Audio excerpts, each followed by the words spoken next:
All right, here we go.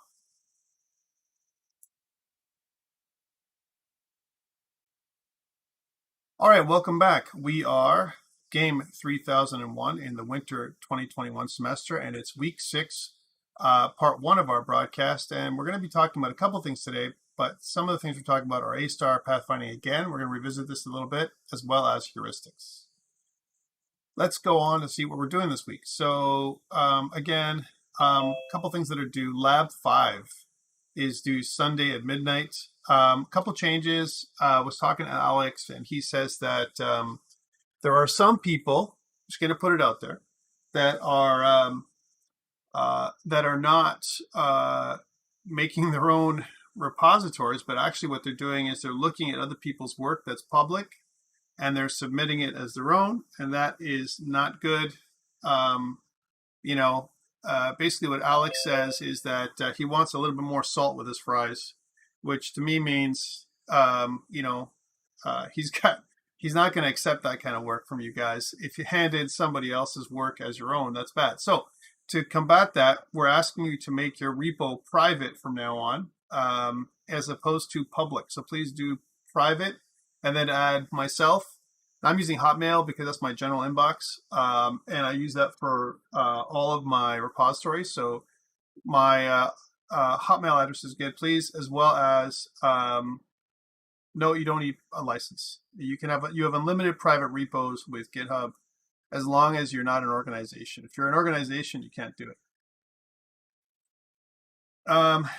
Yeah, you can use GitHub to do it, but you don't need to have any kind of license.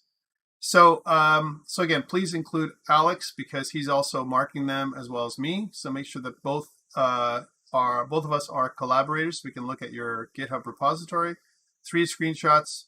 Also, what I'd ask for is if you can please do this for your assignment 2, 3, and 4 coming up. Okay, so again, assignment 2 is due Sunday at midnight.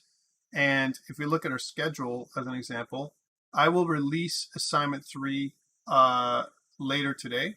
And I don't want to clutter some of the things that you're worried about this week with the details of assignment 3, but it'll be up on Blackboard later on. It's assignment 3 and 4 are 2 assignments that are going to work very closely together. Without assignment 3, you can't build assignment 4. Assignment 3 and 4 are both group assignments, but you're going to notice that they are way more challenging than what we've done in the past. Now, one thing to note is, and again, I'm just going to bring up a couple things here so we can look at our original course outline, okay, for winter 2021. And I'm mentioning this only because I want to, ensure that we're sticking to what we said we're going to do. So this is our course outline for winter 2021. And you notice that we've got, and some people have asked this question, 8 out of 10 labs is what we're marking right now. It's probably going to be more like 10 out of 12. They're worth 20% of your final grade. Assignment 1, 2, 3, 4, they're each worth, starts off at 10 marks for assignment 1, 15 marks. So the one you're doing for this Sunday is worth 15% of your final grade. Again, to be done in groups, right?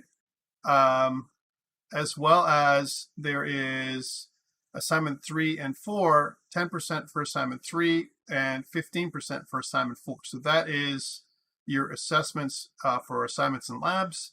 On that, there's a midterm exam coming up next week. All right, and it says it's a written test on code and theory with some true, false, multiple choice type questions. What it will do is it'll get you guys to go through your PowerPoints. Okay, it's not going to be that challenging in terms of are there going to be a lot of tricky questions? It won't be like that, but it's worth 15% of your final grade, right, as an example. And it mirrors what we're going to do in the final exam, which is also worth 15% of your final grade. Okay, so that is coming up. Again, this is the schedule we've been following this entire time. But the midterm exam is happening next week. So just please don't lose sight of that. And what we're going to do with it is I'm going to release it to you guys early in the week. So let's say Monday, Tuesday timeframe. and you'll have until Sunday of that week, from Monday or Tuesday till Sunday of that week, to get it done. Okay, so that is what we're going to be doing next week. There will not be a formal lecture next week, so I'm going to be using the lecture space for two things, right? And labs are the same thing. Notice that there is nothing due other than your midterm test. So we're not going to have a very busy week next week. What I'm going to be using the midterm or the lecture space for is really going into more details about assignment 3. So next week, even though we're releasing assignment 3 this week, I'm going to talk about it in more detail next week, and I'll record all the details about assignment 3 during our lecture period next week. However, I'm going to give you a space of time next week and to accommodate everybody during our lecture period as well as our lab periods, so for you to write your test. That is what it's for. All right, so it's not meant for you to do an extra lab or anything like that. No. A3, right, as an example, assignment 3 is due way out there in week 11. Okay, that's when it's due. All right, so I'm not asking you guys to do assignment 3 anytime soon. We have to also introduce things like decision making and behavior trees and state machines and all that stuff, right? That's coming up week 9, 10, 11. So like I said, that's after the break. So next week, again, the week of February 23rd, is basically the last week before our mid-semester break. Mid-semester break runs between March 1st, as an example, and the 5th, March 1st and the 5th. And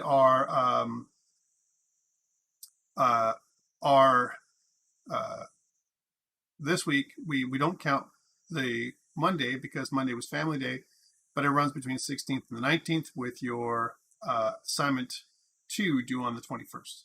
So your assignment 2 should be due on the Sunday, as well as your lab 5 is also due on Sunday. So I just wanted to talk about that from an admin perspective, so that we've discussed it, and you should be up to date with everything else. Any questions around the order of things? And I'm talking about this from I think it's important we talk about our structure again, just so that, we don't lose sight of some of the key dates and important deliverables that you guys have to do for this semester. Any questions around that? So again, next week, you're going to get your midterm test. It's going to come out, right? I'll make an announcement to remind everybody, right? Usually you'll get an announcement that says, hey, by the way, you get 2 attempts to do this, your test during next week. You'll have from early in the week, Monday, Tuesday, until Sunday to get it done. All right. And then once you've done your midterm test, that midterm test accounts for 15% of your final grade. If you miss your midterm test, or if you're late to submit your midterm test, you get 0. Please don't do that. Make sure you submit, your midterm test, or do your midterm test way early. And I will remind you during your lab period next week. We're still going to have lab period, but I'm there just to monitor you, just to make sure that the midterm doesn't mess up. Because sometimes if you're on Blackboard, and especially this new Blackboard that we're using right now, we don't know if you're going to get disconnected. I may have to reset you and all that kind of stuff. Okay, Neil asks, sorry, it's due Sunday at midnight? Yes. So I'm going to release it next week. It's going to be due next Sunday at midnight, right? Next Sunday at midnight is, if you look at our calendar, the 28th. That's when it'll be due, Sunday the 28th at midnight, right? And the reason for this is because I want to give you guys, Sinan, yes, it's a test. It's a midterm test you're going to run, right? You're going to write next week. Chances are, right, knowing the previous tests we've done before, if it's worth 15% of your final grade, right, then that means there must be at least 30 questions, at least, if not more. And it'll be based largely on all the PowerPoints that we've given you this semester, which means that you'll be asked to go through the PowerPoint documents again, right, to go through it. So why are we doing this, right? I mean, because true, false, multiple choice tests, I mean, they're not amazingly informative. But what they do for you is they get you to have this information go through your brain another time, all right? So that way you're a little bit, kind of You've reviewed the information. I'm actually forcing you or paying you to read the PowerPoint slides is what I'm getting you to do. I fully expect that every one of you can get 100% on your midterm tests because it's open book, it's open internet, right? And you have, again, no issues, accessing the information, all right? It's not like it's hidden. You have access to everything. And I've given you all the PowerPoints you need that the test is going to be built on. What we're going to cover in the test, and this is part of that review piece, notice it says, week 6 is about review. We're going to cover the things we've talked about already. So things that are going to be on the test. And by the way, this could also include things we've discussed in lab, things that I've recorded in the video for you. All that kind of stuff is going to be included in your test next week, but mostly the stuff in the PowerPoints, okay? So if you study the PowerPoints, and I recommend you do that because you're going to have a limited amount of time. 1 minute per question is typically how we're going to go. So if I've given you 30 questions, 30 minutes, right? Chances are what you're going to get, or under. So you might get, as an example, I might give you for 30 questions, I might give you 25 minutes, something like that. All right. And again, I'm working this out with Alex to make sure that it's fair. But the great thing is you'll get 2 attempts. And if you didn't do great on the first attempt, you'll have a chance to do it again on the second attempt. The test is going to be randomized, multiple choice and true false, from a pool of questions. So you're not going to just get one set of questions. There'll be a pool of questions. And it'll ask you to go through the information and stuff like that too. So you have to know, one thing you're going to have to do is go through, as an example, and look at your PowerPoint slides. Things we're going to cover are collision detection, Git and GitHub. Definitely will ask you questions about Git and GitHub on the test since we covered that this semester extensively. Steering behaviors, we'll talk about that on the test as well. You should know some basic steering behaviors and some, if I was going to ask you on an interview, how do you do seek? How do you find the direction vector? And how do you normalize? What does normalization mean? You should know those answers, right? So here's a quiz for you guys. What is normalization? What does that mean? Can anyone, in their own words, put it up on chat? What is normalization? If I have a vector and I want to find the normalized vector, the direction vector, right? As an example, how do I get that? What's the methodology for me to get the normalized direction vector? How do I do that? Does anyone want to offer up a solution for that?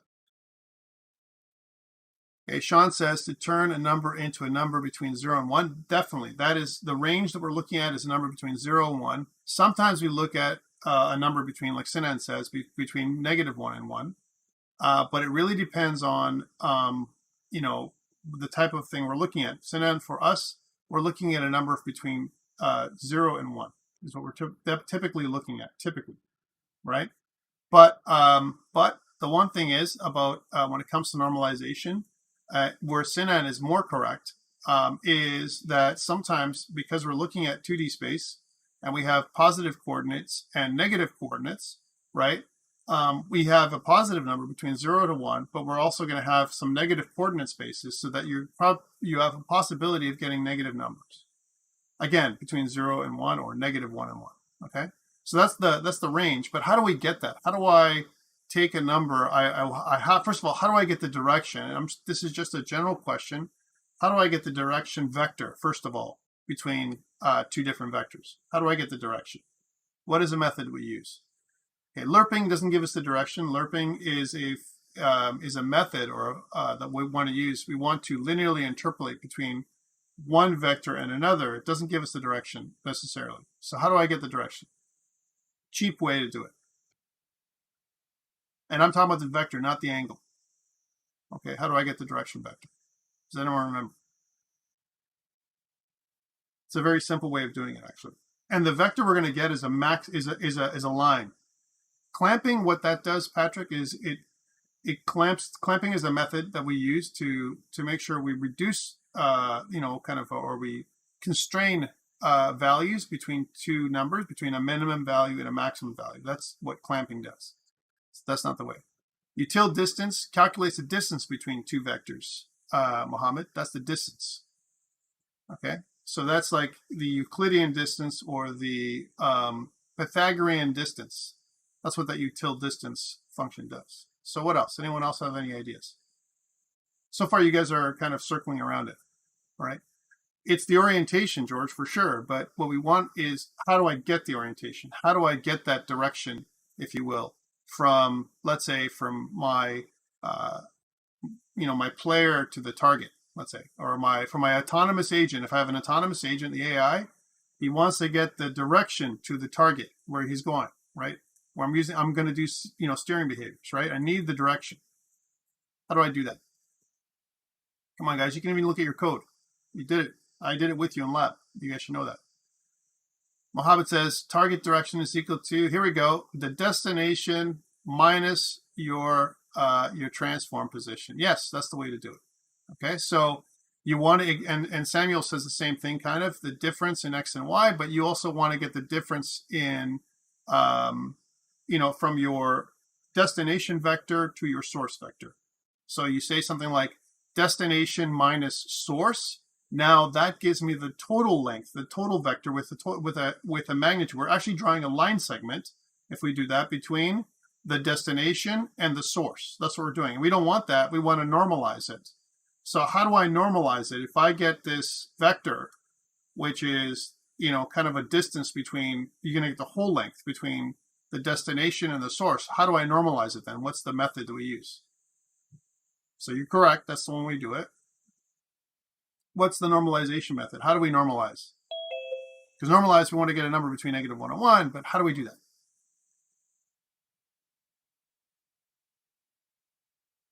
Well, just to move things forward, because I'm sure you guys are thinking or going through your code, what we want to do is we want to divide it by the magnitude. So, for example, if I had a vector, let's say I had a vector, and if we were going to put it, let's use our PowerPoint, our Excel spreadsheet here just to help us calculate, just for a second. And I'm just going to use our little grid that we used here just to help us calculate. It doesn't matter. We'll make a new file here. So if I was going to use, so I have two vectors. So let's say, for example, I have vector 1 and I have vector 2. Okay, so vector 1 and vector 2. And I have X and Y coordinates. So let's say my vector 1's X and Y coordinates are 10 and 20, right? And my vector 2's X and Y coordinates are, 40 and -30, okay?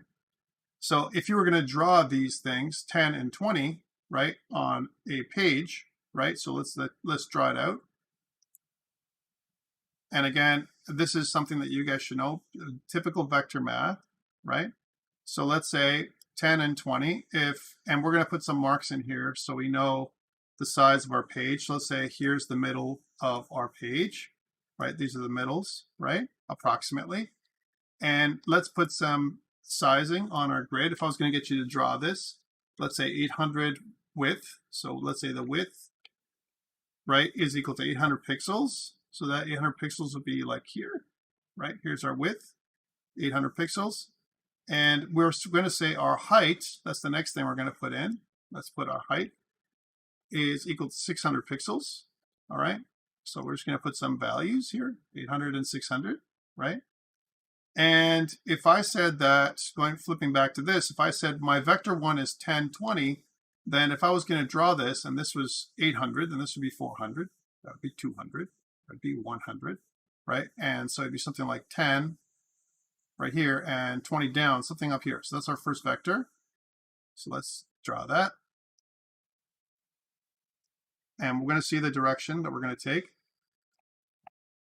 And so I want you to tell me then, right, if I was to have a vector like this, so 10, let's say, and 20, something like this. This is where our vector is, over here somewhere, right?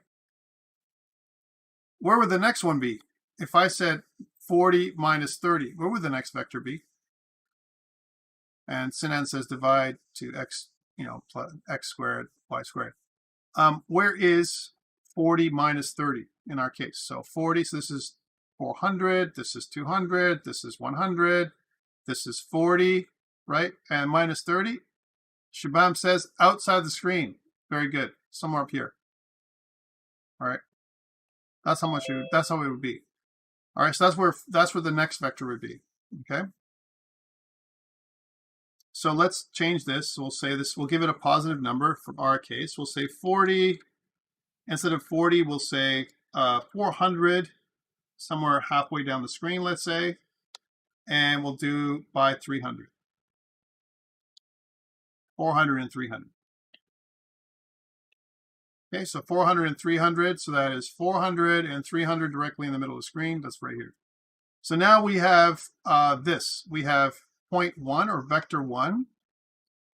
If I can type, vector 1 is, wow, today is one of those days, is 10 and 20 is what we said, and that is what we're going to put up here. Again, I'm going through this example because, guys, it might be a case you might get something like this on your test, right? We're asked a question like this. And then this is, 400 and 300. So again, vector 2 is 400 and 300, right? Again, vector should be your bread and butter when it comes to this stuff. So if I want to get the direction, then I take V2 and subtract V1. Let's do that. So I take V2 and subtract V1. So that is your direction. We'll get something like a vector 3, where that's equal to, and I can say that that is equal to V2, and I want to subtract V1, right? V2, 1 minus V1, and we're going to get a vector that's 390 and 280. So I subtract it, right? And I get a pretty long vector, 390 and 280, right?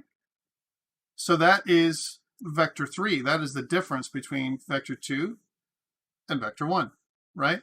But these numbers, we don't care about these numbers. These numbers are just, that's the magnitude. So now, what's the magnitude? How do I find the magnitude of V3? How do I find the magnitude of this vector? Well, the magnitude, remember what the magnitude is, right? It is the difference between the origin, right, and this vector. So we can say that if I want to find x2 minus x1, Pythagorean theorem is exactly what we use. The magnitude is c squared, right?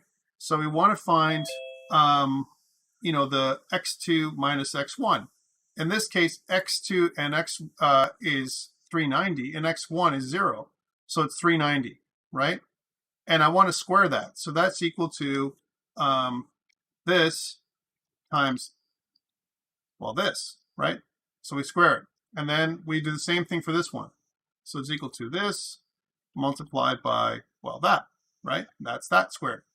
And then what we want to do is we want to get the square root of these two things. So we want to say that that is the square root, right, of this plus this, right? And we get a number, 480.1. 480.1 is the magnitude of this vector 3. That is the magnitude. So let's put this over there.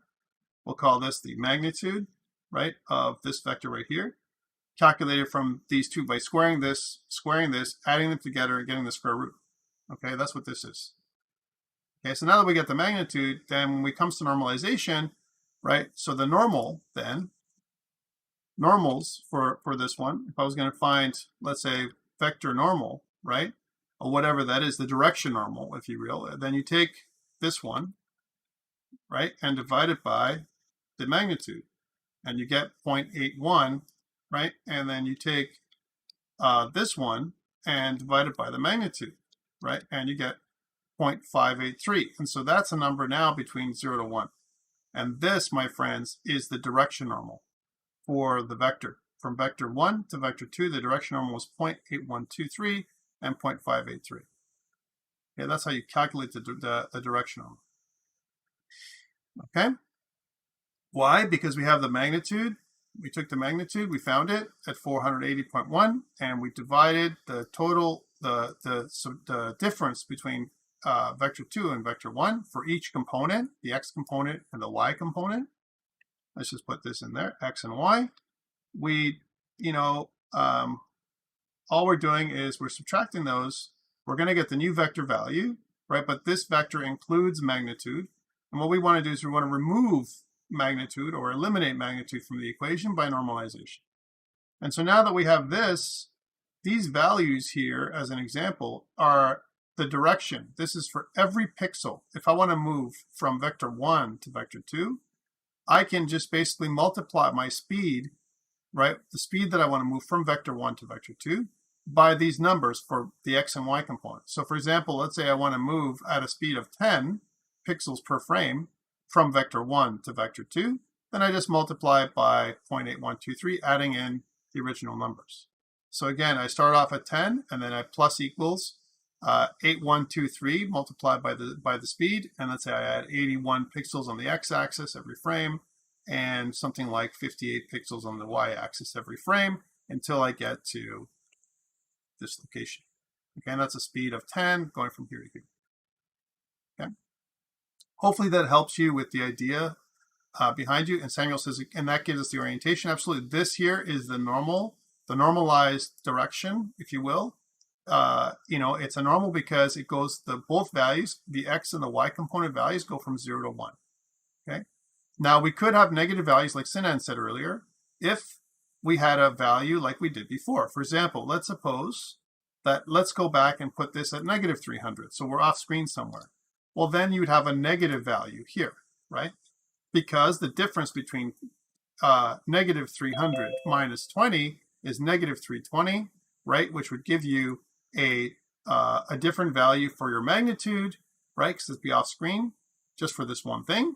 And then once your magnitude would change, then you have a negative value. So again, you can go from a negative 1 to 1 in terms of coordinate spaces. But because we're staying largely on the screen, we're not trying to draw stuff off the screen or calculate things that are off screen, then for us, for our purposes, chances are I'm not going to give you a negative value like this, because anything that you want to find is going to be on screen, chances are, then you're going to get some other value. Well, we can change this value up. If I said something like, okay, I want to go from 400, 500, right?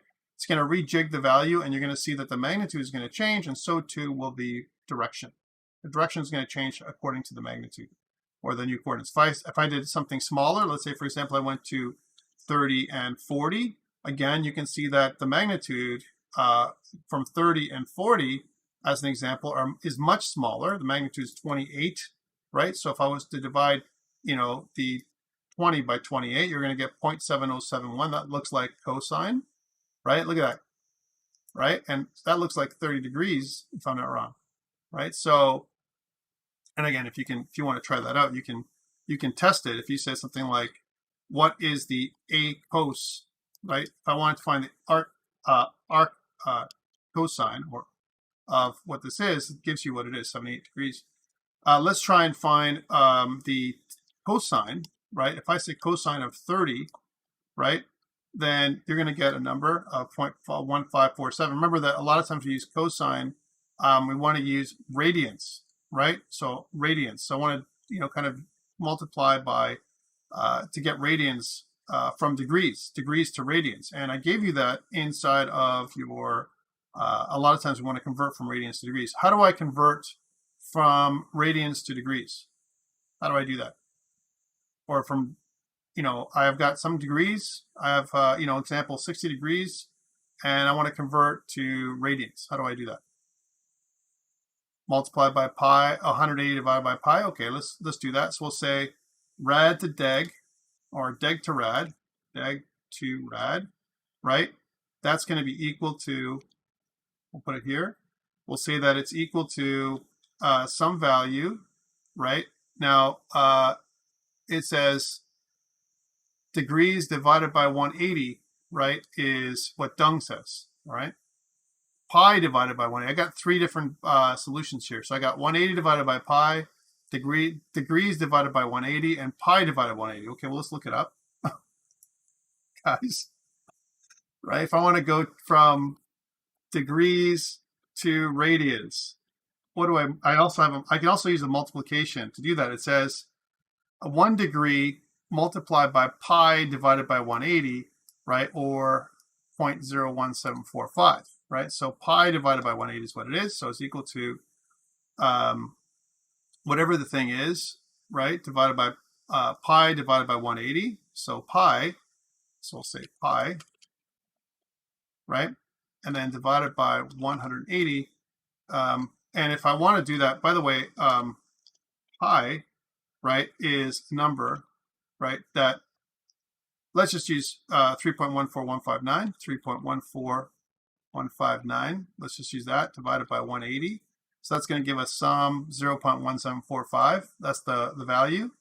And then I would multiply my degrees by that. So if I said something like, I want 60 degrees in radians, that would be equal to this multiplied by this, right? So we're going to get 1.0472 radians, right? And to test this, right, what if I had a cosine? If I had a cos of 90, then I get a -0. Does that make sense? How does cosine work? Do you guys remember how cosine works? Right? Remember when we have our graph, and again, I know I'm digressing here, but I got to do a little bit of this. Let's suppose this is my graph now, and it's not something that we're talking about before, right? Like how this is. So let's go back here and bear with me while I erase some stuff. There we go. So I want to erase this, and we don't care about this for now. And let's suppose this is my graph now. And let's also suppose that the middle numbers here, let's just make a graph, right? By the way, you can use Desmos. Desmos is a great little tool too, but let's suppose this is our graph. How about we make it so that it's dark, Tom? How about, as opposed to something like white? Okay, there we go. So this is our graph here, and this is the 0, 0 point, and I want to do cosine. Remember that sine starts off at the 0, 0 mark here. So when I drag sine up, it kind of goes up, and then kind of goes down in this funny way. Sorry, my sine wave is not perfect, but I'm just trying to draw by hand here. Let's suppose it's something like goes like this. That's sine, right? Cosine, right, doesn't go like that. Cosine starts at 1, right, and then falls down to 0. So it goes like this. This is cosine, right? So cosine does one of these, right? So that's cosine, and then it continues this way. So let's just look at that. And it's not accurate, but it looks something like this, okay? So if this is cosine, kind of, not really, but because I drew it bad, but you can see that when a cosine of 0 then, right, is 1, right? So this is 1. Cosine of 0 is 1. And then if it's a cosine of 90, right? So here's 90, because these are like, this is 1/2 pi, and this is pi up here, right? 1/2 pi, pi, and then remember that the whole thing is 2 pi, right? The whole thing, right? So if this is 1/2 pi, so 1/2 pi, right? That's this at this point right here. This is whatever that is 1/2 pi, and this up here is pi. Okay, this is how cosine works, right? So you never need to remember cosine if you think about these numbers, right?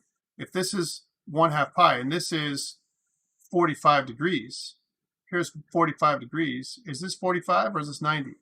Remember, there's only 360 degrees in a circle, right? So this cosine goes through the entire 360 degrees. So it goes, there's 4 marks. If I divide 360 by 4, this is 90, this is 180, this is 270, this is 360, right? So that's how it kind of works, right? So this would be 90 degrees, 1/2 pi. So if I put 90, then it should be 0.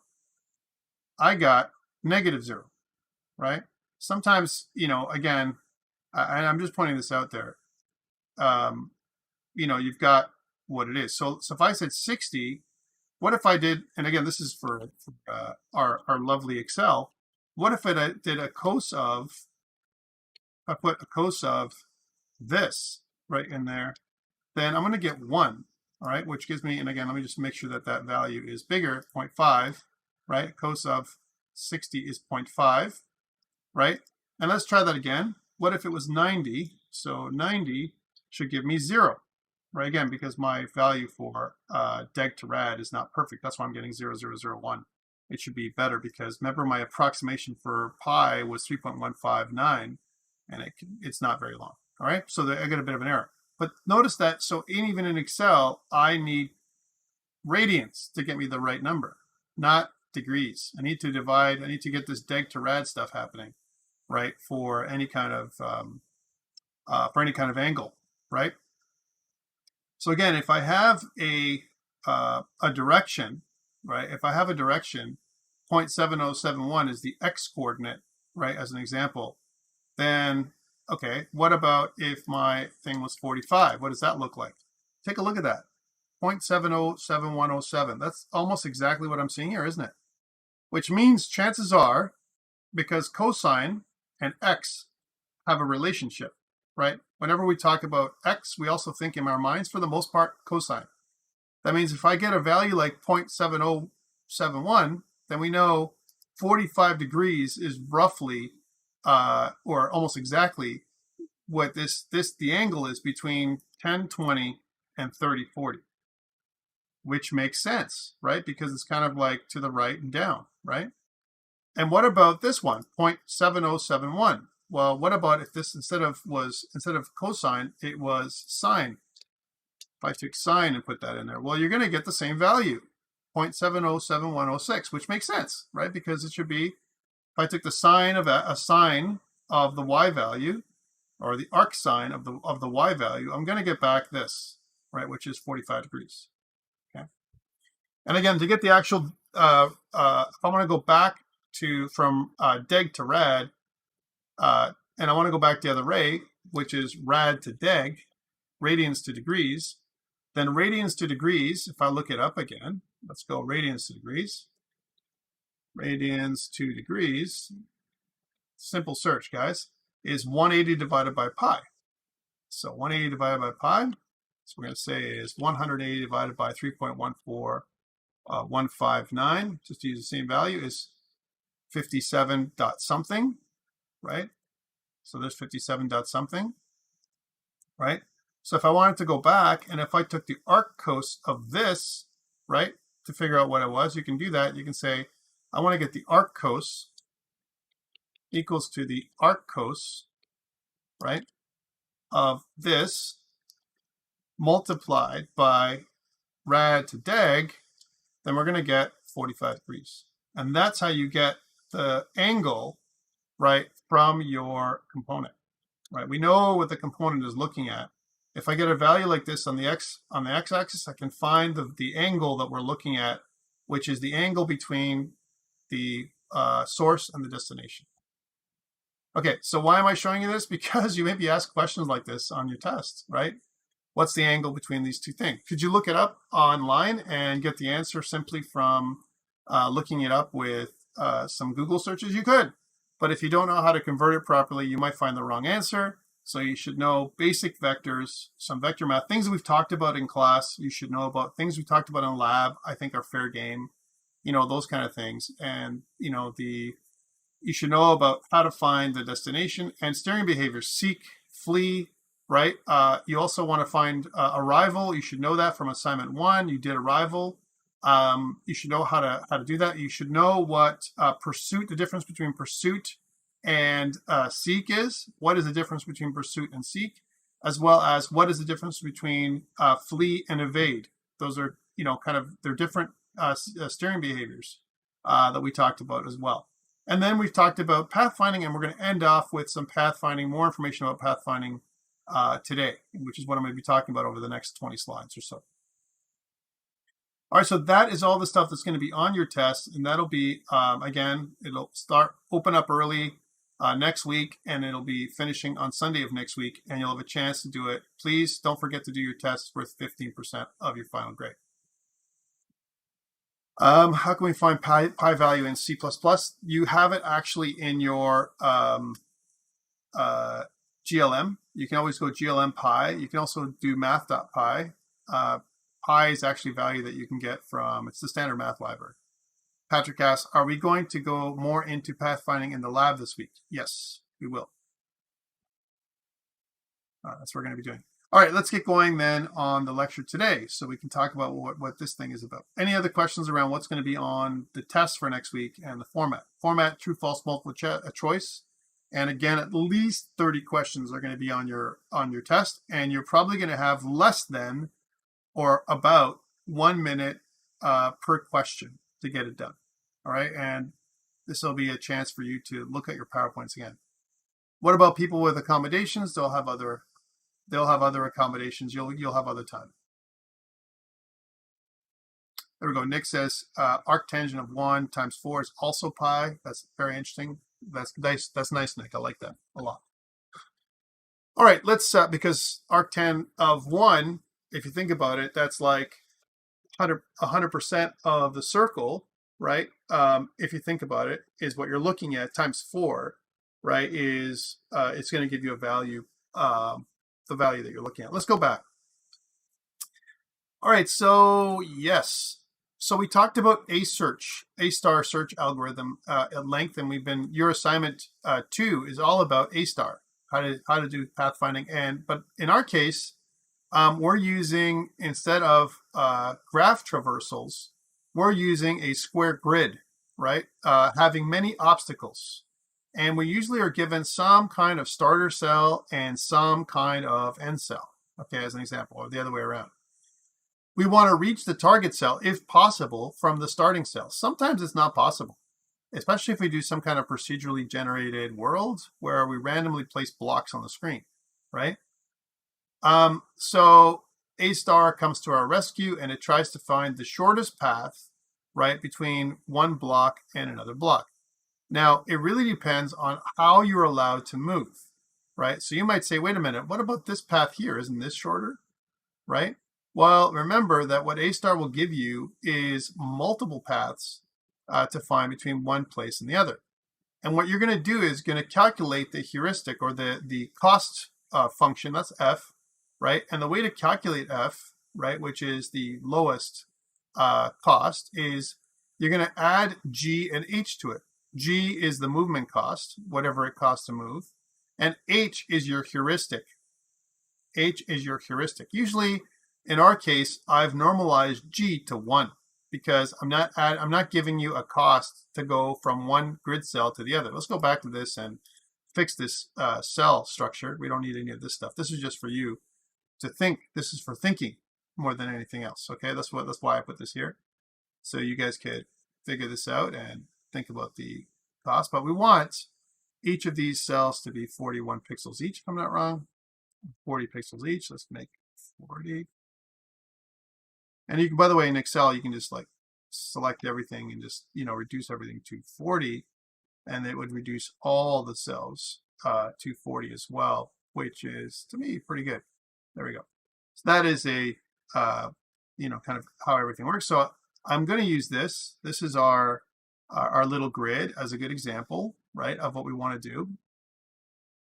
And what we want is that, let's suppose each of our areas on the grid are all one cost. So it's not like we have difficult terrain here, as an example. And if I was going to draw a maze randomly generated here, so let's say, instead of doing that, let's say, for example, I want to draw a maze where the black areas of the maze are impassable, right, as an example, and the white areas are places that you can go.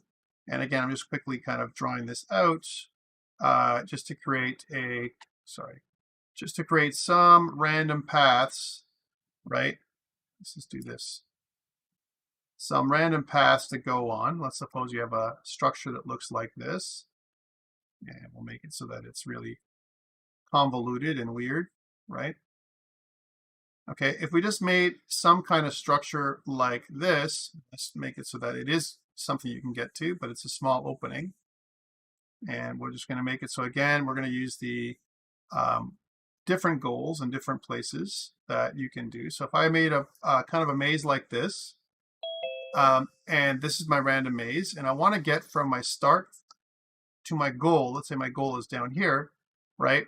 Then what I want is for this to avoid areas that are impassable, but each of the white areas, as an example, and even the green areas, because remember the green areas are marked for us last week, right? The green areas meant that you're on a corner tile, right? And that's why I put it there. So let's suppose that every tile has the same weight in this case. The white areas are all the places you can walk, right, as an example, and the black areas are impassable. That's what we're talking about here. Okay, so white areas, black areas, and again, this is just using a monocolor kind of have a way of organization, right? So if these areas are impassable, but each of these has a cost of 1, then every square is equal to every other square. So when we calculate our cost function is equal to G, right, plus H, where G is the cost of the tile, in this case 1 every single time, right? And again, if you were going to calculate this, and let's just make these all like so. And let's say our heuristic, and that's where you can use whatever heuristic you want. So our heuristic, depending if it's Manhattan distance or if it's Euclidean distance or there's other heuristics as well, you're going to get an estimate, right, from S to G, where S is the start and G is your goal, right? Some kind of estimate is what's going to go here, right? And then what you're going to do is going to add these two values together to get your cost, right, which is going to be here, all right? Cost is equal to whatever your, this is your total cost, right? Total cost is here, right? And what you want is your tile cost here.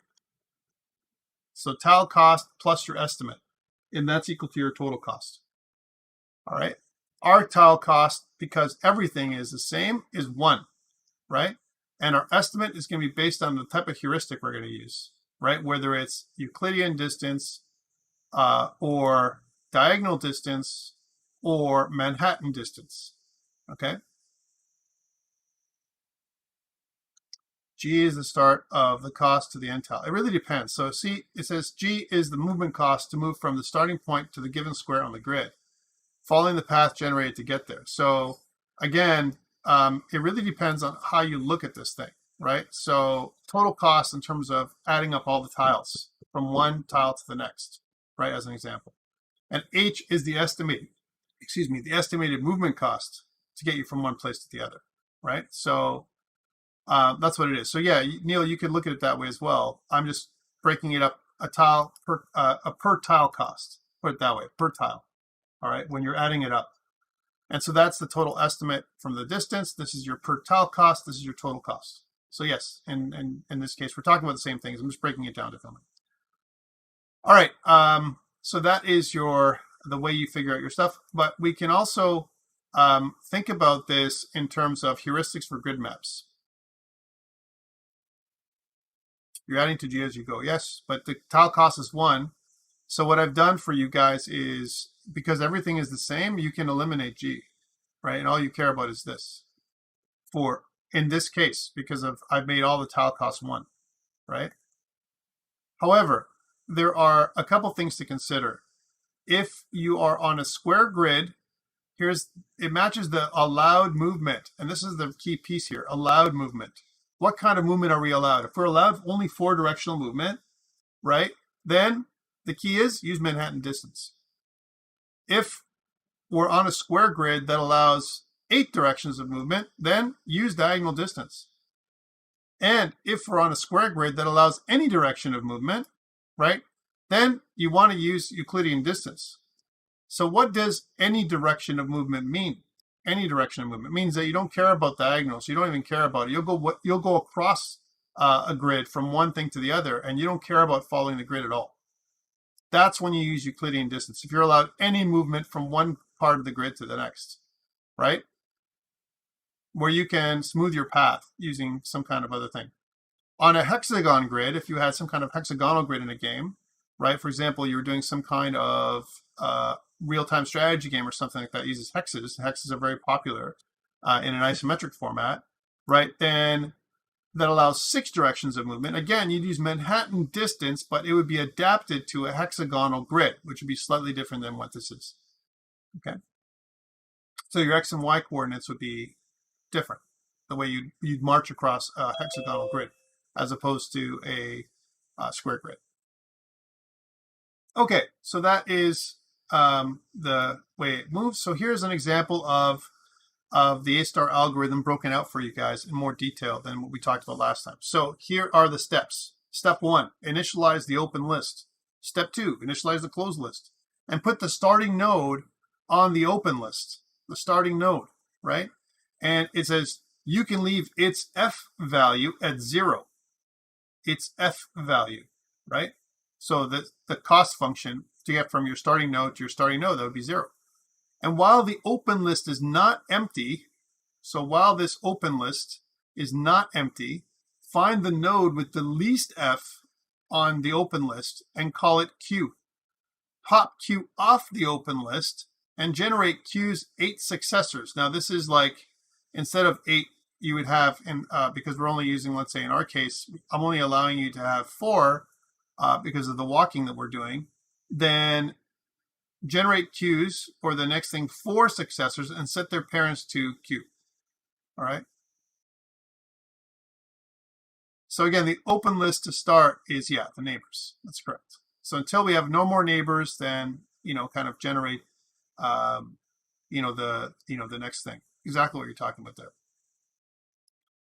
All right, D, for each successor, so each neighbor, right? If successor is the goal, stop search, right?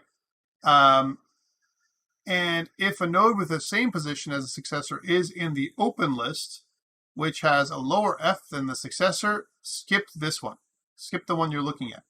If the node with the same position as the successor is in the closed list, which has a lower F than successor, skip that one. Otherwise, add the node to the open list and end the loop. And then push Q on the closed list because you've already traversed it. So that's the kind of the algorithm and pseudocode format for you. You can also find other examples of that online. And that's a general A-star algorithm, okay? But the calculation to find F, G, and H is what we call heuristic. So here's one way of finding H when it comes to Manhattan distance. H then would be the absolute value of the current cell's x-axis minus the goal cell's x-axis, plus the absolute value of the current cell's y minus the goal's y, right? So this is Manhattan distance. Lowest open list. Yes. So, and then another way to write this would be like this. The change in x is the absolute value of the node that we're in right now, and minus the goal node, x value. We find the differences, the changes, the dx, d normally means, dx means the change in x and the change in y. We find those two values, and then we multiply it by some d value, where the d value is typically the cost function, the cost of each tile, right? Because each tile is going to be multiplied by this to get you the cost. And you see that the way it's going to go is something that looks like this, a stepped kind of function as you get closer and closer from start to destination. Okay, that's how it's going to look. So that is Manhattan distance. The next one is, you also can look at Manhattan distance as me doing something like this. I'm going around the block. The block is in the middle. Imagine if I have a building that's in here, I'm going around the block to get from my start to end goal, as an example. Okay, that's why it's called Manhattan. It looks like Manhattan's buildings, right? Okay, here's another one, diagonal distance. This is another heuristic. Okay, diagonal distance. All right, so again, you want to use this if you're allowed to move in all 8 directions, but only in 8 directions. Okay, that means you don't have 360-degree movement here. You only have 8 directions to move. Then you would use diagonal distance. And you calculate diagonal distance by taking the maximum of the absolute value of the current cell x minus the goal x and the current cell y minus the goal y. And you take the maximum of those two values, and that is your heuristic distance, your estimate. That is how you find the diagonal distance between those two things. Another way to look at that is, and what you're doing is you're basically saying, I want to take a look at this, right? This is the diagonal distance, and I want to, it kind of looks a little bit different when you're traversing.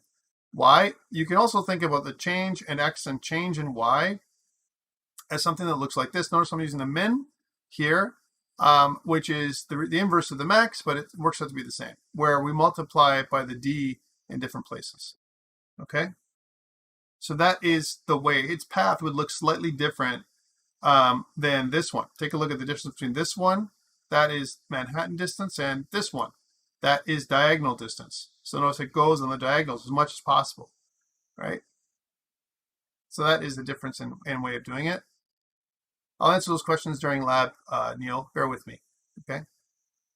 So, and the next one is Euclidean distance. Again, we want to use this when you're going in any direction. That means 360 degrees as the crow flies, and you're not respecting your tile. So I don't care if I'm here, I'm literally going to fly. I'm going to draw a line from here to here, you know, that kind of stuff. That's what I want to draw. So it's almost like, you know, I'm drawing a straight line between these 2 points, as opposed to, you know, as opposed to what I did before. So I would draw like a straight line between here to here, and I wouldn't respect the tiles at all. That's what we're talking about, as the crow flies, right? I can go in any direction, and I don't necessarily have to respect the tiles. So this is the tile. Notice that I'm like in this tile, but I'm also part of this tile and part of this tile and only one part of this tile. I'm not going through the middles. I'm going to go wherever I feel like it, you know, as I go through all these tiles, the shortest distance as the crow flies. That is when I use Euclidean distance, which is what we did last week. We did Euclidean distance. And Euclidean distance is not the correct thing to use when you're using 4-directional movement. Why? I can't travel this way. So the estimate would be wrong. It would be a wrong estimate. It would be too idealistic to know that the distance between this and this are what it is. Okay? So that is why we would use Euclidean distance. And again, it would look exactly like that. You can see that it ignores tiles. It doesn't care. And it would look a lot different. Notice that the green area here is a lot bigger, right? Because what this does is it allows us to, and again, the reason why it looks so funny between here and here is it's going to find the next closest path. It's going to march across here, go down here, and then it's going to find the next closest one as it marches over. But there's all this. What's all this out here? Well, this is the possibility of all the different kinds of paths it's possible to go to. They're equivalent, right? And notice as we approach, you know, from the yellow area all the way to the blue area, let's say, or this color, then you can see that there's a large swath of area that I could travel. There's many, many more paths using Euclidean distance as compared to a much tighter looking diagonal distance and a much tighter looking Manhattan distance. So less opportunities to go off the path, right?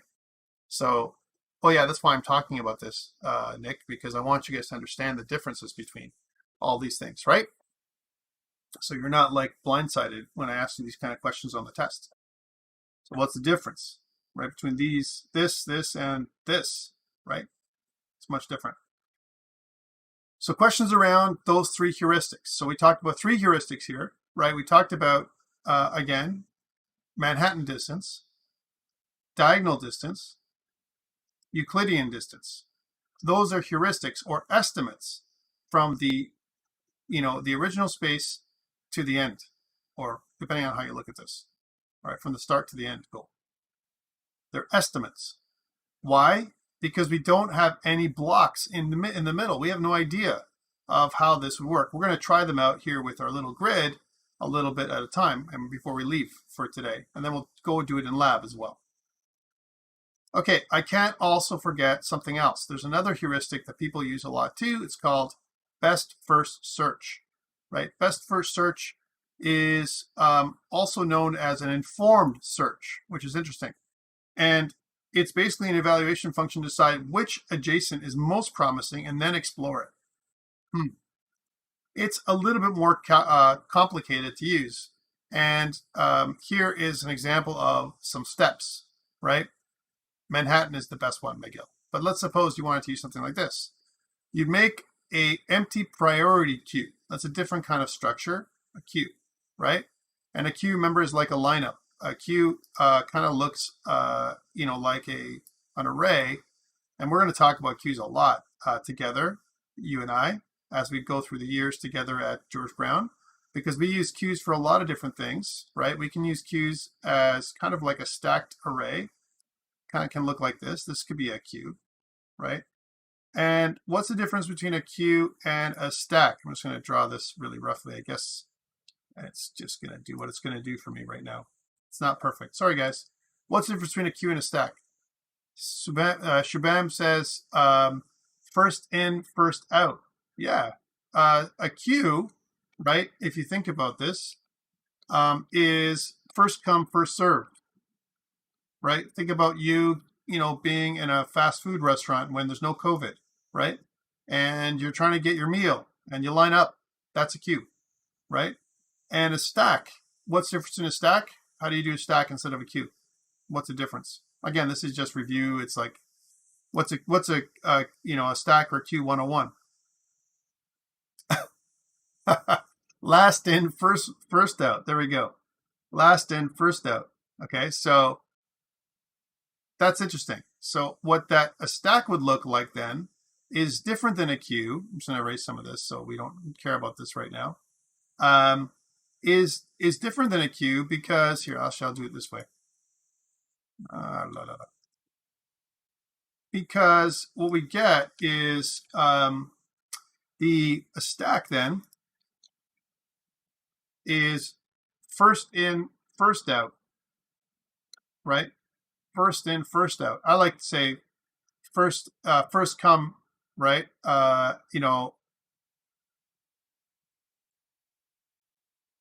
Last served kind of thing. First in, first out, right? Or first in, last out. Sorry, is that right? First in, last out. I'll be okay.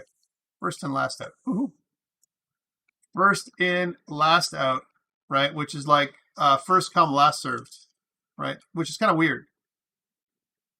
And I'm using it first come, last served because for a stack, because it's like a stack of plates, right? As an example. So that's a stack. And I'll be okay. There we go. Stack is first come, last served, and whereas queue is first come, first served. So imagine the stack. You're at the bottom. You stack the first plate, the second plate, third plate, the fourth plate, the fifth plate. They're all stacked on top of each other. Or a stack of cards could also be the way you do it, where you stack cards on top of each other, or blocks, whatever you want to say. And then you want to pop it off the stack. You want to pop it off the stack, right? And you want to push stuff onto the stack. Push stuff and pop stuff, right? So that's how it works. Whereas a queue, you line up from here. So you line up, this is the first person in the line, second person, third person, fourth person, fifth person in the line. First come, first serve. First person in the line is popped off the queue, right? And then the next person, then the next person, then the next person, then the next person, right? So a queue is interesting, and we can use a queue for things like a object pool. This is a great structure for an object pool, right? So this is an object pool structure, a queue.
Sorry about that. Video broadcast died. I love that when it happens, right? Just a real flaky little tool. Great for cutting down sound, but bad. I was just saying, so queue is great for object pooling. Stack is great for memory, kind of an idea of memory, how memory works. By the way, it's been recorded on YouTube, so worst case scenario, if you missed what I said, it's on YouTube.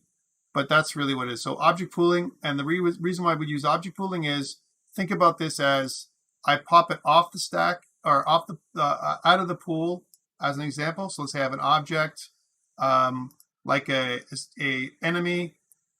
It's in an enemy queue. So I have a bunch of enemies that are inside of a structure like a queue. And what I do is when I need an enemy or a bullet queue, all right, as an example, I pop the bullet off the queue, I use it, and then when I'm done using it, I put it back at the back. And this circular structure, this ring-like structure, which is just a priority queue, as an example, that's connected to itself, is a great way of reusing, of creating reusable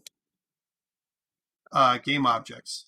That's what we do with a queue. Reusable game objects is a great use for a queue structure. Okay, where I use it over and over again. Okay, and we're going to get back to that another time. All right, sorry, NVIDIA broadcast. It kind of lets me suffer a lot.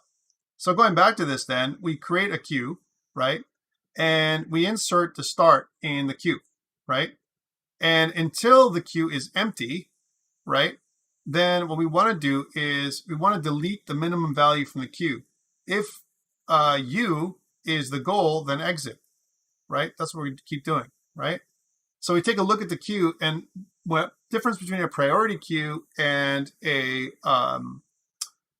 regular queue is it's sorted. It's in a sorted order, right? Which is different than a regular queue. A regular queue, which is what I drew here, is not in sorted order. It can be in any order I want, right? Where every time you add or insert an object to our priority queue, it becomes in sorted order from some value. For example, the minimum distance, right? And when we pop stuff off the queue, we want to put it inside of another list to kind of indicate what is the shortest distance we're going to use. So this is the best first search idea, right? Where we have a queue that we use as an example, that keeps track of the distances. And when we add something to the queue, then it knows, the shortest path as an example. Now, the great thing about this is we can add everything to the queue. I'm talking about the entire grid if you really want to. You can add all of this to the queue, right? And basically what you're going to do is from here to here, you pop off the shortest distance, which one of these is the shortest distance from here. And you pop out off the queue and you put it inside of a list that's going to be, one of the choices, one of the paths to get you from A to B. And they have some examples here in a graph. So here is, I want to go from, let's consider this following example. I want to go from my source, as an example, to some kind of destination. Let's say I want to go to I, right? Then how would I get there, right? I'm going to search, right, from S, as an example, to I. Here's the diagram here. How would I go about it? Well, I add 3, 6, and 5, as an example, to the queue. And I'm going to get my best first search. Now, because this is a greedy greedy search example, I'm probably going to go down here to 3 first, right? I'm going to try this path, 3, right? And then from here, it's going to say, well, the next path is 9 or 8, and it doesn't really lead to this, so I'm going to eliminate 3. Okay, so 3 is out. But I've tried this path first. I've tried all this somewhere down here, and I've gone to E, and there is no shorter way. I've tried D, as an example, and now I've got these, okay? So now I try, okay, which way I'm going to go next? It's 6, 5. I've got 12 and 14 in here, so I'm going to go to 5 next. I'm going to even skip this one because I don't care about this. This is lower. And then, so I've completely pruned 6 altogether. I went to 3. I explored path that goes this way on this edge. But now I'm going to go this way, right? So I'm going to go to 5, right? And then from here, I'm going to go to 7 because it's the only way I can go. And now I can go either between 5 or 6. But guess what? 5 looks like it is my goal node. So I go there and stop, and I prune all this stuff and this. I don't even go to 6. So J, M, L, and K are unvisited. So how many steps did I take to do that? 1, 2, 3, right? And then back 4, 5, 6, 7. I took 7 steps to get to this, right? And that's how it would work, best first search. and it would try and find the best way, or the lowest cost again, to get from where I'm going. It's very similar to other algorithms, but we use a different way of putting everything on the stack. Now, if you think about this, right? If there's no path, to get to I, if I put everything on the stack with best first search, then I'm going to have paths, not just one thing, but the entire path is going to be there. So again, example will be 3 and 8, that's 11. 3 and 9, that's 12. But those paths don't lead to anything, so that's eliminated, that's pruned. And then I put in, 6 and 12, that's 18, but it doesn't lead to anywhere. That path is pruned. 6 and 14, that's 20. It doesn't lead to anywhere, so that path is pruned. So I've kind of eliminated this whole subtree, if you will. Now I'm here. I'm at 5. Okay, cool. 5, 7. I'm here. And now I have another subtree in here. And this subtree, I got to go, well, which one is the closest one? 5 or 6? 6 doesn't lead anywhere. I'm going to go to 5. And so I've pruned everything, and my steps are 1, 2, 3, 4. Best first search. But again, a great way to do this would be to convert all of your nodes. That means everything that's in here, convert all of this, to tree nodes. Put all this onto a tree, and then use a tree-like search, binary tree search algorithm to be able to find from S to G. So kind of cool. All right, I just wanted to introduce that to you so you understand what's that like. Circular queue, yes. It's like a circular queue. Okay, so let's try some examples here. I want to find before we go, I want to find and I want you have this. I put this up on Blackboard some days ago, like some weeks ago, so you have this little Excel sheet, right?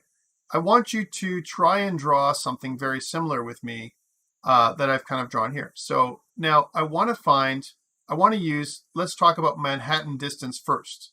Okay, so because we know Manhattan distance is the best way to go from S to G. Okay, from S to G, we want to use Manhattan distance because we have 4 directional movement. That's the reason why we want to do that. And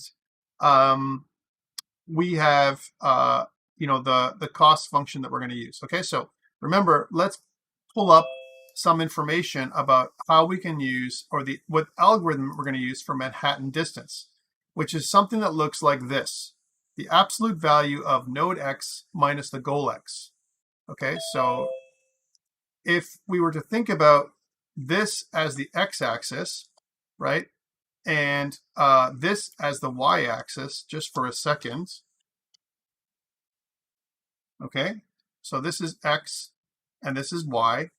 We're looking at that, those two values, and where this is 0, 0, right, and we have these values here, so we can use these values here. So then how would I find this if I use this value? So what's the dx? The absolute value of node x minus the goal x. So node x would be this one, so 1, right? So we'll say 1 is this, so that's equal to this, right? And then minus the goal x, which is, if you look at the goal x, that's 16, right? So goal x is 16. So that is negative 15. We want to have the absolute value of this. So we're going to just do an ABS function. And again, the reason why I'm doing this with Excel is because it's great to try to calculate what it is. So that's 15. Again, from here, I'm calculating from here to here. So far, it's 15, Manhattan distance. And then I want to do the same thing on the y-axis. So again, the y-axis is 2, right? So that is the x, and that is the y, right? So that is 2, right? As an example, that's 2 right there. And it's also on the g, for g, it's 13. So 2 and 13. So 2, the absolute value of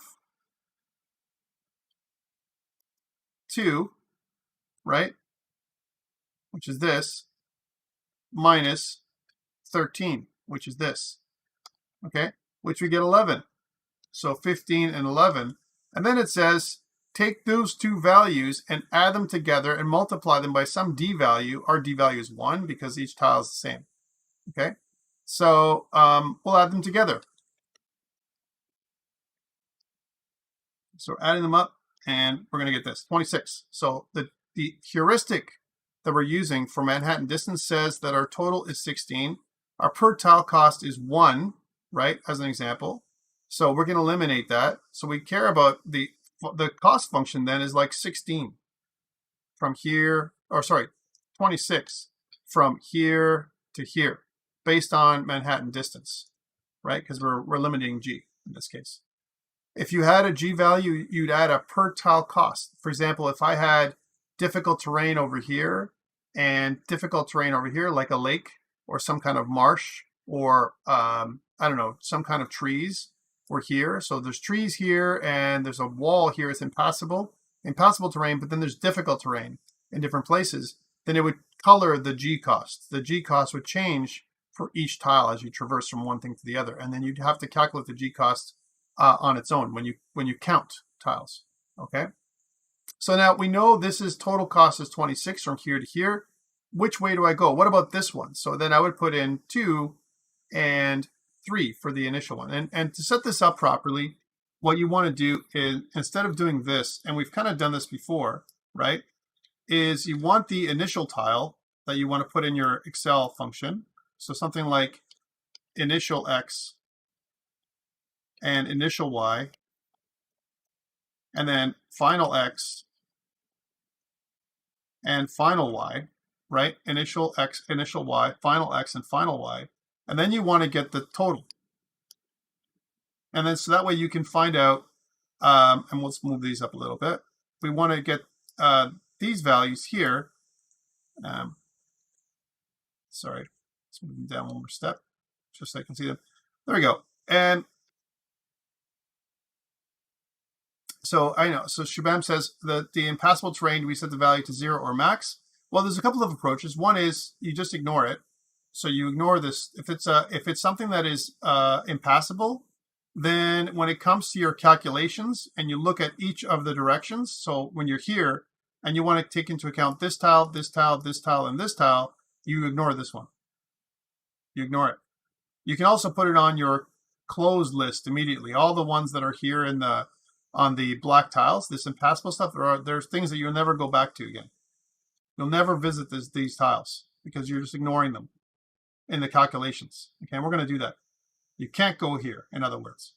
Think about an algorithm that stops you from moving to these tiles. All right, so let's do some calculations. Let's go with the initial one again. So again, if I put the values in again, it's 1 on the y on the x-axis and 2. So 1 and 2, right? And let's just do this kind of stuff here.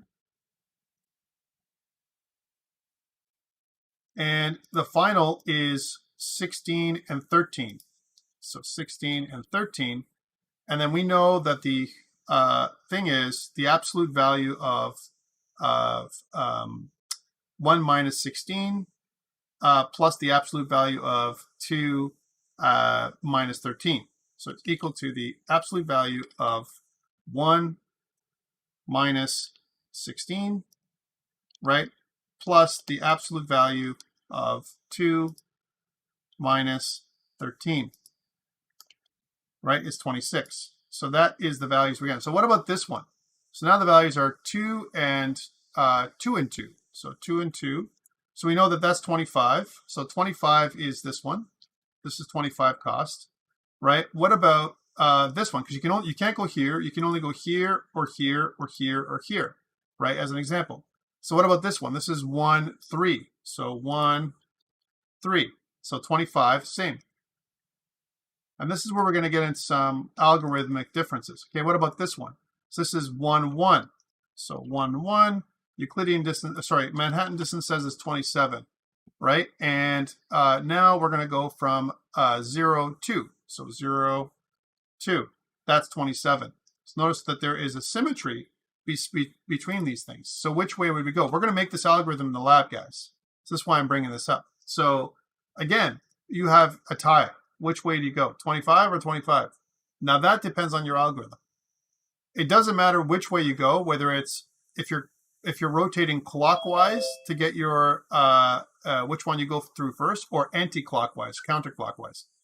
I'm going to rotate clockwise. I'm going to go top, right, bottom, left, just like I did in our lab, right? So in other words, I'm going to start here and then go here, right? And I'm going to say, okay, well, I'm going to load all these values as an example, into some kind of list, or sort them according to top, right, bottom, left. It's up to you how you do this thing. All right, and this is not including any other costs. So we're not taking into account any other kind of heuristic. You can combine heuristics to give you a tie-breaking kind of scenario as well. All right, so let's go to the right. This is the right of this one. So now we're here, and when we move here, guess what we do? We put this as a closed tile, and we put this as a closed tile. We don't go to those tiles. Those are visited tiles. Those are tiles we don't want to go to anymore. In fact, we close them off right away because they're higher cost than these two tiles, right? But we don't close this one off. Why? Because we've never visited it before, right? And it's not in our open list. We put this one in our open list. So we go here, and that's in our open list, right? This one here, this start tile, again, there's a couple ways to approach this, right? Do we put this back in our open list? Because we can always go backtrack. So this is part of our open list. Or what do we do? So if now I'm here. So I'm here. Okay, now what do I do? Well, I need 2, 1. Let's put those in there. So 2, 1. So from 2, 1 to where I'm going, it's 26. So it's 26 up here. And down here, it's 2, 3. So 2, 3. And then that's clearly 24. So I'm going to go from here. I'm not going to go up because it's got higher cost than this. This is already part of my open list. I've already been there before. I visited this tile before, so I'm not going to consider this one yet in this little loop, right? And this one is impassable. So I'm not even going to consider this one or this one in this particular path. So I'm going to close this tile off and go to 24. Now that becomes part of the open list, right? As you can see, I'm walking. Okay, cool. So I've kind of gone down, right? I'm going to get there, Ethan. Just follow me here through this longer example because I want you guys to understand how we're marching, okay? All right, cool. So now I'm here, and, well, where can I go? I need to do this one, this one, this one, and this one. This one's been open. I ignore that one. This one is impassable. I ignore that one. That means I only care about this one or this one. Okay, cool. So let's take a look at this one. So that's 2, 4. Let's plug that in, 2, 4. That means that's a cost of 23.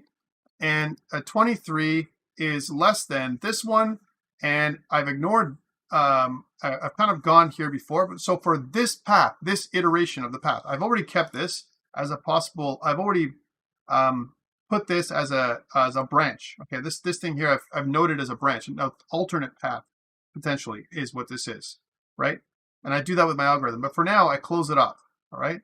So this becomes a closed, part of the closed list. Right? And then I'm here.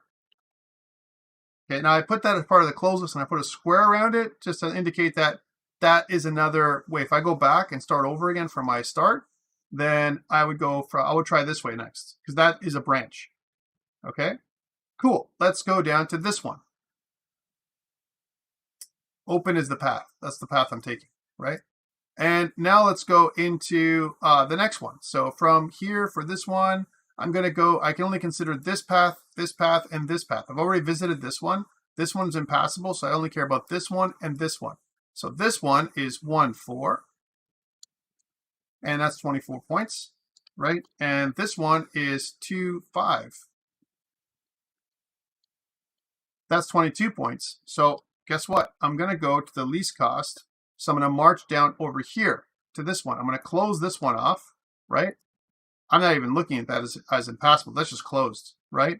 Because it's higher cost than this one, and I'm moving to this path right here. Okay.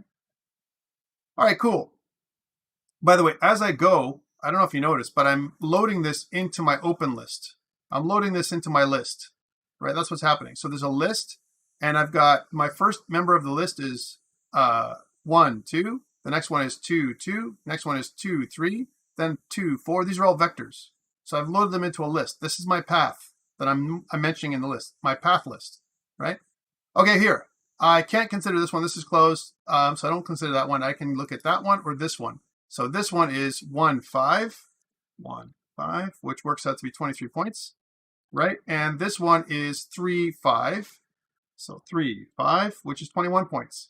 21 is lower than 23. Therefore, I close this one off and I use this one as open, okay? And you can see that intuitively it finds its way. Now I went clockwise. If you went counterclockwise, you would have a different path. I'm not saying that this is the shortest path, by the way. This is one path, right? And what I'm doing is, if I want to find the shortest path, is I add up all the values. I keep track of all the values later on. I'm going to add these up, right? And when I add all these values up, I'm going to come up with a value at the end when I come to G. Now, there's going to be some issues. Let's keep going, all right?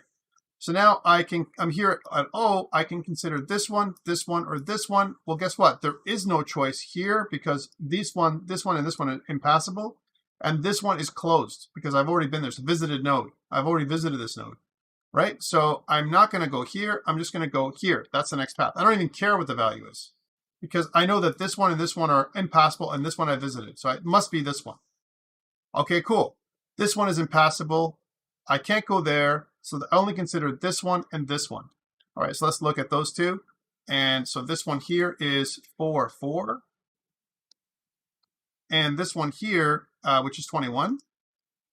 And this one here is 5, 5, 5, 5, which is 19. It's clearly that this is the shortest path, so I close this one off and march to this one, right? Okay, click here, I do the same thing. I'm going to close this one off because that's longer and go here. Close this one off. I'm just going to fast forward this and go here, right? Close this one off, right? And go here. Close this one off and go here, right? Okay, now what about here? What about in this scenario? And by the way, now we get into some interesting aspects, okay? So I want this one, those two. This is closed, this is closed. I can only consider these two, all right? So what is the cost of 9, 4? 9, 4. By the way, I fast tracked. I didn't check these values, right? I'm assuming that they're the way it's going to be. 16 and 10, 5. So 10, 5, right? 14. So you can see that that is somewhere where I can go. So I close this one off, then I open this one up. Okay, now, can't go back, can't go forward. I can only go up or down.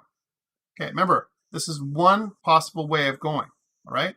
So am I going to go up? Well, up is actually 10, 4, which is 15 points, right? And down, which is 10, 6, which is 13 points. So I go down this way. That's my algorithm.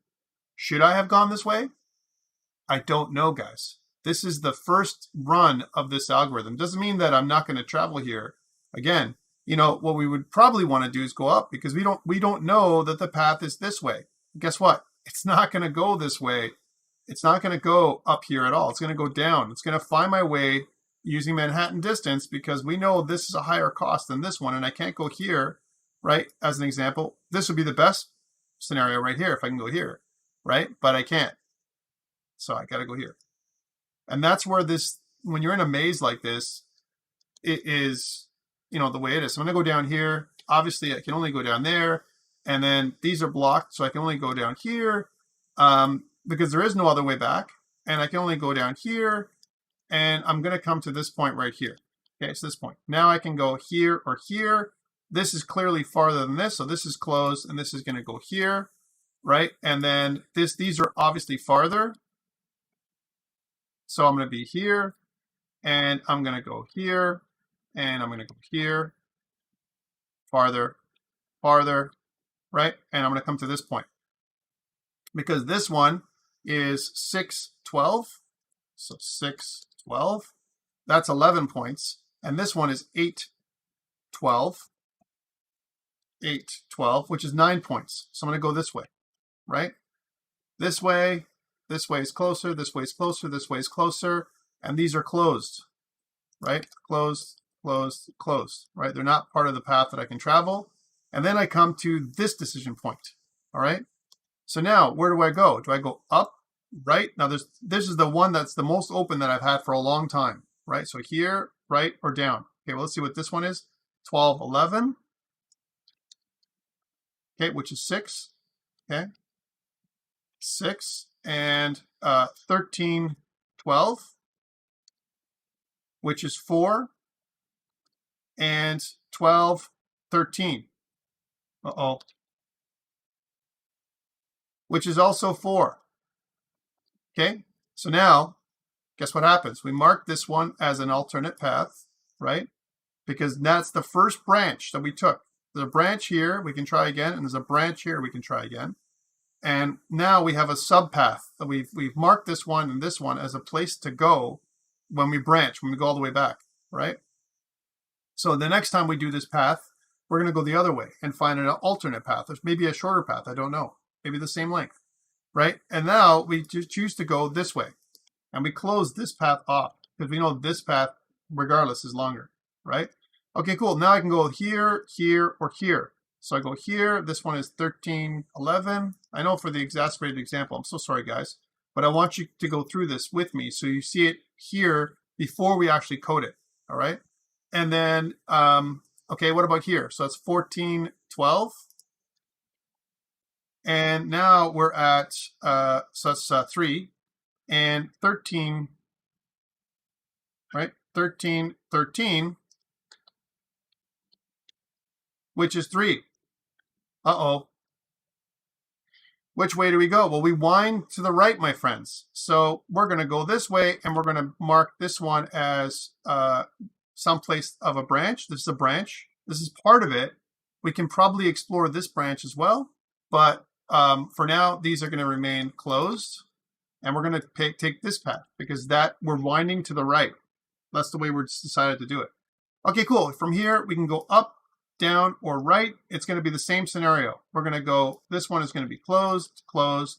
This one is going to be open. This one is going to be closed, but it's going to be marked because they're the same distance, 1, 2, 3, or 1, 2, 3, they're the same. This one is going to be marked as a possible path, right? You can see that this might be propose a problem. And the same thing goes with this and this. And this is the goal tile. All right, so when we count the number of tiles to go from here to there, we have the following number. If I was just going to count tile numbers, 1, 2, 3, 4, 5, 6, 7, 8, 9, 10, 11, 12, 13, 14, 15, 16, 17, 18, 19, 20, 21, 22, 23, 24, 25, 26, 27, 28, 29, 30, 31, 32. The estimate was 26, but our total path to this thing was 32 for this path. Are you good? We keep track of the forks. Absolutely. So now we go back whoop, all the way to here, and we go this way. So if I was to go this way and I didn't decide to go this way, this path would be closed, right? And guess what? From here to here, I would go here. Because here and here, are they the same costs? Well, let's see. What's this one? This one is 2, because I'm here now, right? So this one is closed. I decided not to go there, right? I decided to go this way instead. So this is my open path, right? Because I decided to go this way. Okay, from here, I'm just redoing this again. Part of it, not all of it, okay? So here is 2, 3. And here is, what should I call it? 1, 4. So 2, 3 is 24. 1, 4 is also 24. Uh-oh. That produces another branch. Guess where I'm going to go? I'm going to go this way. So I'm going to go this way and mark this one as a branch. And what about this one? We don't care about that. That's closed because that's farther, right? And then we go back and try it again because the exact same path we would follow. If I went this way instead of this way, then I would follow the exact same path the rest of the way because I would leave these as optional branches, right? As it would be going to go, right? Okay, cool. So that is this one. Now, what total length is that if I went that way? So if I went down this way instead of over here, would it be the same length or longer? Well, it would be 1, 2, 3, 4, 5, 6, 7, 8, 9, 10, 11, 12, 13, 14, 15, 16, 17, 18, 19, 20, 1, 2, 3, 4, 5, 6, 7, 8, 9, 30, 1, 2. Same length, but I already had a path that goes that length. That means they're equivalent. I would take the first one that I found. Okay? Same length. And again, what about if I went, I try this out again, and I said, okay, I'm not going to go down this way. This is closed this time, but I'm going to go here, and this is the way I'm going to go. Okay, cool. So which one is shorter? Is this one shorter or this one shorter? So I go 2, 4, and that's worth 23 points. 2, 4, 23 points here. And, 1, 5, that's also 23 points. Guess what, guys? That is equivalent, and we're going to find that these one's closed, and this one's closed, and this one's closed. Oh, wait, maybe not. Right? When we try going again, this path here is the same because it's just doing this, right? This path here, when I come to here, right, and I try it again, because this one would be another one of those optional paths, right? Well, what happens here? Okay, so what about this one or this one? Which one is closer? Now we're going to explore this side, right, when I keep going this way, right? So here is 2, 5, which is 22 points, right? And what is 1, 6? That's also 22 points. Guys, guess what? In this particular scenario, we're going to come to the point where we explore this side as well, right? And then when we explore this side, we're going to close this path off, right? We're going to leave this path open, right? And we're going to start going down this way. And we're going to go to the point where you're going to see that I'm also going to explore this way around, because at one point or another, there was a branch that took us, to this way. All right. Actually, this wasn't a branch here. It's just a branch up here, right? Now I come to this point, and I can go this way or this way. Don't want to go that way because that's farther. So which one of these is cheaper? So 2, 7. 2, 7. And that is 20 points. And 1, 8. That is 20 points. So again, that gets marked as another branch. And this one continues. We continue on our merry way. And you're going to see that every single time I do that, when I close this branch off, as an example, then we're going to come back and it's going to join this path over here. It's going to march this way now. So this way, this way, this way, this way, and then this way. And what's going to happen is when it marches this way, it's going to join with this path down here. So what's that length? So 1, 2, 3, 4, 5, 6, 7, 8, 9, 10, 11, 12, 13, 14, 15, 16, 17, 18, 19, 20, 21, 22, 23, 24, 25, 26. Holy crap, 26 is exactly the estimate that we had here. Guys, this is the shortest path. It's shorter than 32. We've just found a cheaper way of getting there than the other way. And by the way, each of these other ones, this one here, right? When I go from here to here and then from here across is the same. From here to here and here across is the same. There's no path down here, but we would explore some of these values, right? Because they're the same, right? And you'd explore all these values here. You get to a dead end, right? And what happens when I come down to here? So, because remember, I would come to this point, right? And from one, let's say I was here, I came down to this point, right? Because this is a decision marker as well. I come down to here and I have 2, 9, and I have 1, 10. So 2, 9, and 1, 10. 2, 9 is 18, right? And 1, 10, right? That's also a possibility. That's also 18. Guess what? I'm going to try this path first, right? Which is going to give me 26. And then I'm going to try this path. Okay, cool. So now I'm here. I can't go here. I can go here or here. So I keep going down here, march down here, march down here, march down here. And then, I can't go here. I can't go here because this is the edge, right? I can go here, right? As an example, I can go here to the left, right? And when I do that, I can't go back here because I've already visited. So I'm going to go back up like this. Now we're in trouble, right? Alert. We're back to this point, and all of our paths are visited when we come back to something that looks like this. So once I come to this, where all the paths are visited, I exit. Yeah, they're all closed. There's no way to go here, right? I tried to go all through these paths. I explored this path, right? Because I went to this branch here, and I explored this path, but this is closed. Why? Because when I start counting 1, 2, 3, 4, 5, and I start counting all the way down, I'm starting to go back, and my total tile length, my total tile length becomes longer and longer, right? And then I get to this point here where I've already visited these tiles, right, as an example, because I came down this way. In fact, I would probably stop because I came all the way down here. I probably stopped here, right? Because I came all the way down here. Now I came back. I looped back. This is not a viable path, right? Why?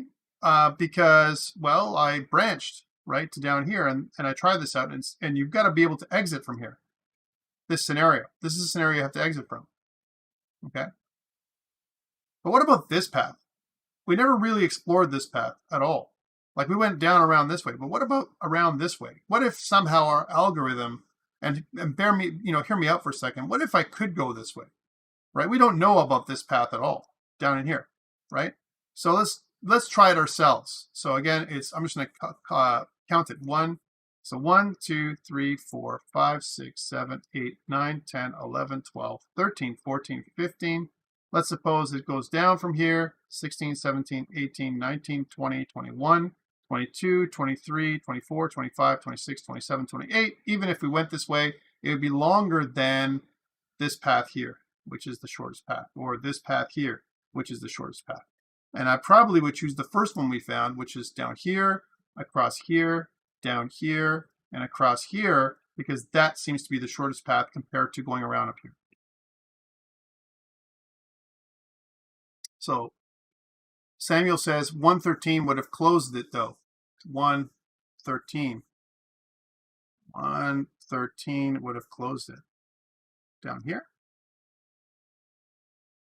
Oh yeah, sorry. Yeah, sorry. It would stop right here because yes, you're counting. You're correct, guys. You would just do it would be like this. Sorry, yes, because you're marking, and then you stop. You're like, there's no place back. We've already gone this way, right? So there's no place. It would be like this moment. Yeah. But there's a danger to this. What if none of them are viable?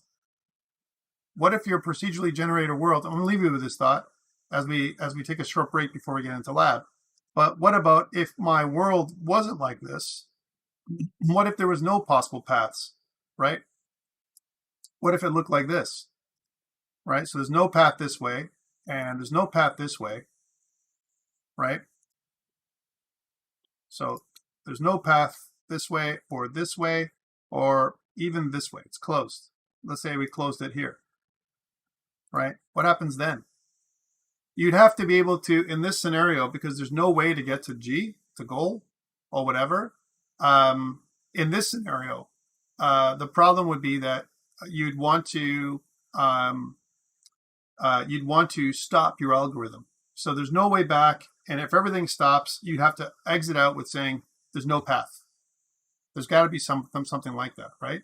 You'd have to create a thing that says there's no path. All right. The other option is, and this is something else you can run into. What if, as an example, there is a path, but your algorithm, the way you're winding, which is to the right, as an example, that's also a possibility. You're in a different scenario. So let's suppose, I'm just going to wipe this out for a second and start fresh, guys, just to show you this. So let's suppose it's not like this, right? But we have that there's some odd cases where you're going to have issues with your path. Okay, so odd cases, and I got to mention this because you're going to see this as well. Where here, if I'm here at the start goal again, so let's say I'm at 1, 2, and it's 13, 12 or something like that. We'd say, or 16, 13, 16, 12, or whatever it is, like down here. 16, 13. 16, 13. So 16, 13 is the goal, right? There's your goal again, 16, 13. And this, you're at 1, 2. So 1, 2, and 16, 13. 26 is the thing, but it's not like this. What it is it's something weird where the only way you can go is up to find the path. Like, for example, I have a very small, skinny situation that looks like this, right? These are scenarios where, or even better, let's make it so that it's more realistic. Something that looks like way over here, like this. So What about this case? Right? What do you do then? How do you find the shortest path? Right? The shortest path in this case, my friends, would be you'd be down here. You'd end up down there, and you've already gone this way, and you couldn't find a way out of here, right? So of course, what you do is you'd mark this path closed, and then you're going to come to the point where there isn't a way up because that isn't a viable path to go this way. There just isn't. There's no other way, right? Correct, Ethan. The only way to do it would be to check every possible path, even the ones that are inefficient would be the only way to do it. And that, my friends, is the right way to do it. So in that scenario, you would, every path, every branch that you took, this, and this, would be recorded. And you would try every single path, even the ones that go up to find every branch would have a sub branch, and it is a recursive scenario. All right, so I'm just talking about this because you can get into this scenario in your code, right? It's going to happen, and you need to account for this situation. If we only care about the shortest path and closing off paths on the way back up, right, as an example, then what happens is this becomes an impossibility. You can't find your way out because here to there, you have there's a line that you can clearly draw, right, that goes this way all the way down, and you want to be able to get to this part right here, right? But you can't get to this part right here because you've met this part, and once you've come to this part where you have a block like this, right, and the only way to proceed is backtrack, and you've backtracked a bunch of times and you've closed off yourself, then you've got to attempt other ways. And that is fully exploring a lot of this scenario, right? Because you can't know what the best way to go is, right? And that's something that that there's some algorithm improvement you can do to make this situation happen. Okay.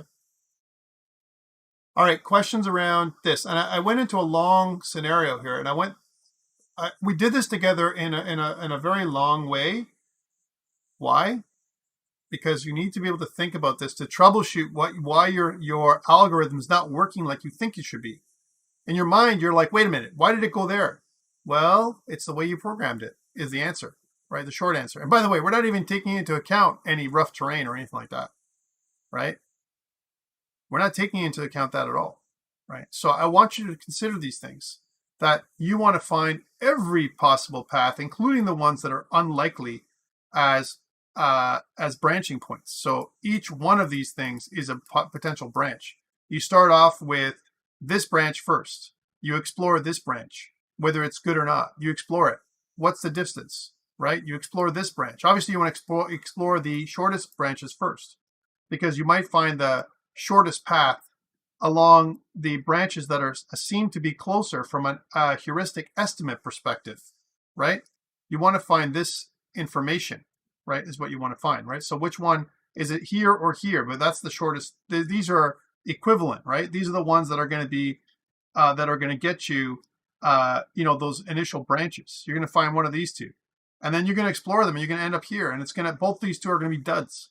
They can't find their way out from here, going down this way, even down this way. So now you're going to explore this one and this one, and you're going to start with this one first. Okay, now what if I go a different way? I can't. These ones are explored, and I can't go down here anymore. I know that these paths that lead down into this area here are bad, right? Close off all these paths here. Close them all off. Close all these paths all over here. So these two paths are closed, right? And maybe even all these paths. So these paths and this path. So now I can only go this way or this way. These two paths. And this one will go up because these ones are all closed. So it'll go up this way, and this one will go up this way, right? And you won't be able to go back down in here because you've already explored that stuff. And that's where you can do some algorithm improvement, where you have an explored area. I've already explored this place, and it's led me to nothing. I've got nothing out of this place. It's closed. This whole area is closed. So then go this way. Find a way out this way. Okay. And that's the way you have to make your algorithm work. And it takes a little bit of working, right? And you can find some stuff online to help you, right, when it comes to navigating a way out. but this is something you guys are going to face. Okay, guys, that's it for me today from my lecture perspective. We've gone and done a lot of this exploration together.